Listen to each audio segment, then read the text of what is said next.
سلام طعنام فقرنا عخم يكون كبرات نايزا يوتيوب شانل تخاتلتي لومي حيزلكم متي زلو ارستي امونغو مصامت زلو طعناوي صوتاوي هيوت بزلا على درجه نمحياش زحجزو ازيو اقداس تمرتيو بزحت سبات بنطور كفلطو زدليو ግን ከአ በመخنያት ባህልን حفرتن بقلتي زي ما يطلو ጉዳይ بزحت ሰውት زسحاتو عبي مسترلو نسوخا انت ايو نحنت قوالن السيتي بطوتاو ركب نمحقواس اغالبو خانابت عندنا يسقاو ركب اكال تراي مقبار عاوي كيقايو دقا انستيو سمعيتن ملاعال مولو ناي حقوس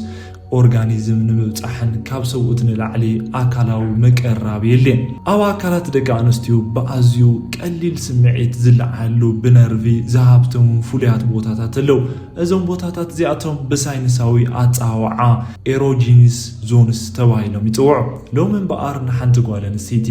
ክትሕጉሳ እንተደሊኻ ክትንክፎም ዘለውኻ 6 ቀንዲ ቦታታት ብዝርዝር ክንሪኦም ኢና كسام وداتام سايتونحو نزا يوتيوب شانل سبسكرايب بمقبار دقفكم بمقلاصن كم دي ترسوع تحساسب قداماي بوتا كنافر نافنيو كاند مأتوي معطو نايصتاو سمعيت كنافريو كنافر دق سبات ازيوم تنقفتي زخونو بلوصات موداتات مازن نرف زحازيو صتاو ركب قدم مجمارو باغاواب بلسلسن زغبر مسعام ندق انستيو لعل ناي سمعيت من نقاح يفترلن ازي مسعام زي ناب حنقول قطاون يحوس هرموناتن كم زفنو سلازغبر نبوملو اكالاتا نركب دلو كم تخاون يغبر كالاي كسادن دحر اذنن زنيك اند بيهايند ذا ايرس يبالو كالاي ازيونا بسمعيت زدفاف زخونه بوتا كسادن دحر اذنن زلو كفل اكاليو نايز بوتا زي قربت ازيو لسلسنيو بفلاي دحري ازني جميركا كساب تحت جون نخساد زلو مسمر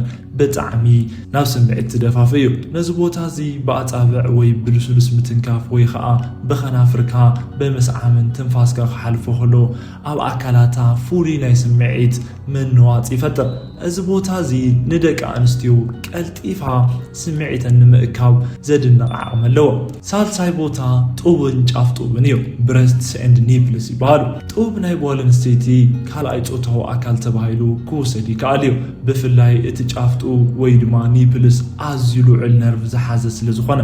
ንኽትንክፎ ብጣዕሚ ተሃዋሰዩ ብልስሉስ ኣጻብዕ ምድላው ወይ ከዓ በኣፍን መልሓስን ምትንካፍ መምጣጥን ዓብይ ናይ ጾታው ስምዒት ማዕብል ይለዓል ሳይንሳዊ መጽናዕቲ ከም ዘረጋግጡ ጫፍጡ ክትንከፍ ከሎ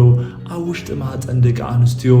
ናይ ምቅራብ ፈሳሲ ከም ዝፈጠር ይገብር ራብዓይ ቦታ ከንቲት ወይ ድማ ዘ ክሌሪቶሪስ ይበሃል ናብቲ ናይ ታሕቲ ጾታው ኣካል ክንመጽእ ከለና እቲ ዝለዓለን ቁልፍ ባእታን ከንቲት እዩ ከንቲት ንኻሊ ተፈጥራዊ ስራሕ ከም ሽንቱ ወይ ውልደት ኣየገልግልን እዩ ንጾታው ሓጎስ ጥራይ ተባሂሉ ዝተፈጠረ ፍሉይ ኣካል እዩ ልዕሊ 8000 ናይ ነርቭ ጫፋት ስለዝሓዘ ብጣዕሚ ስምዒታዊ እዩ እዚ ቦታ እዚ ፈጺምካ ብሓይሊ ወይ ብዘይ ምቅራብ ክትንከፍ ይውልን ምኽንያቱ ሞግዳእት ወይ ሕርቃን ከይፈጥር በኣዝዩ ልስሉስን ጥንቁቕን መንገዲ ኤክስትሪምሊ ሶፍት ታች ናይ ኣጻብዕቲ ልስሉስ ምንቅስቓስን ክግበረሉ ከሎ ጓል ኣንስተይቲ ናብቲ ዝለዓለ ናይ ሓጎስ ጠርዚ ክትበጽሕ ብቐሊል ይሕግዝ ሓምሻይ ጂ ስፓት እዚ ቦታ እዚ ኣብ ውሽጢ ማህፀን ኣስታት 2 ወይ 3 ሴንቲሜትር ኣቲኻ ኣብቲ ናይ ቅድሚት መንደቕ ዝርከብ ፍሉይ ቦታ እዩ እዚ ቦታ እዚ ክትንክፍ ከሎ ሻው ፍሉይ ዝኾነ ናይ ውሽጣዊ ሓጎስ ናይ ዕግበት ስምዒትን የምጽእ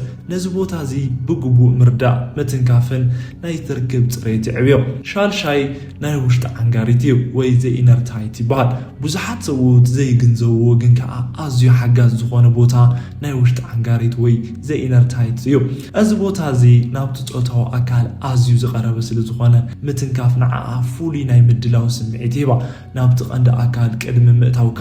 ነዚ ናይ ውሽጢ እግሪ ቆርበት ብልስሉስ ማሳጅ ምግባር ነቲ ናይ ምቅራብ ስራሕ ሙሉ ሙሉ ውጽኢታዊ ይገብሮ ክቡራት ሰማዕትና ጾታው ርክብ ማለት ስጋው ርክብ ጥራይ ዘይኮነስ ክልተ ዝፋታቱ ሰባት ብመንፈስ بسمعيتن بأكالن سأساسورلو قدوس مسرحيو حتى ጓል አንስተይትን محواس أكالات بقوب مفلاتن مسمع معن فقرن تعجستن يدلي هوخ أوجيلكم نزوم بوتاتات بمجنزافن بتنكاقن بس تتكملوا زبالة أنز حبوسن نحوار ناي فقر هوتكم ክህልወኩም እዮም ነዚ ቪድዮ እዚ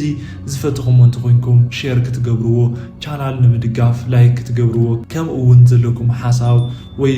ርእይቶ ኣብ ኮመንት ክትሓድጉልና ብፍቅር ንዕድም ኣብ ዝቕፅል ቪድዮ ብኻሊእ ኣገዳሲ ርእስቲ ክሳብ ንራኸብ ሰላምን ጥዕናን ንዓኹም ይኹን የቐኒየለይ